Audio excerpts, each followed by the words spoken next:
నమస్తే. నేను మీ నాగచంద్రుడు, senior advocate, Sanapalli.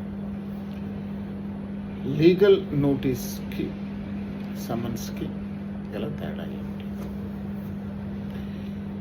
Legal notice versus summons, వీటి మధ్య తేడా ఏంటి అంటే, లీగల్ నోటీస్ అంటే ఎవరైనా ఏదైనా ఒక సమస్య వచ్చినప్పుడు ఆ సమస్యకు సంబంధించి ఎవరైతే ఆ వ్యక్తులకు ఆ సమస్యలకు సృష్టిస్తున్నారో, అంటే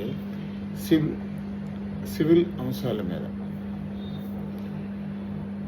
ఉదాహరణకి డబ్బులు తిరిగి అప్పు తీసుకున్న వ్యక్తి చెల్లించట్లేదు, లేదా ఒక వ్యక్తి చెక్ ఇచ్చి మోసం చేశాడు కాబట్టి చెక్ బౌన్స్ వేసే సందర్భంలో, లేకపోతే అగ్రిమెంట్ రాసి ఇచ్చాడు, తిరిగి వచ్చి రిజిస్ట్రేషన్ చేయలేదు, ఇలా ఏదైనా ఒక సందర్భంలో మీరు అడ్వకేట్ ద్వారా అవతల వ్యక్తికి మనం లీగల్ నోట్ అనేది పంపించవచ్చు.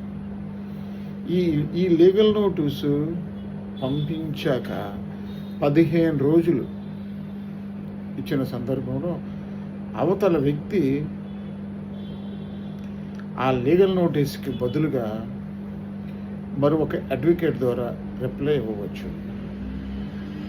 ఈ అంశాలను అతడు అంగీకరిస్తూ మరొక అడ్వకేట్ ద్వారా రిప్లై ఇవ్వవచ్చు.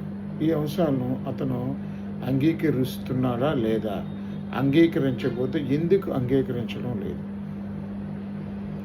దానికి ఒప్పుకున్నాడా లేదా, అంగీకరించకపోతే ఎందుకు అంగీకరించడం లేదు, దానికి గురించి కారణాలు కూడా అతను ఒక అడ్వకేట్ ద్వారా రిప్లై పంపించే అవకాశం, వెసులుబాటు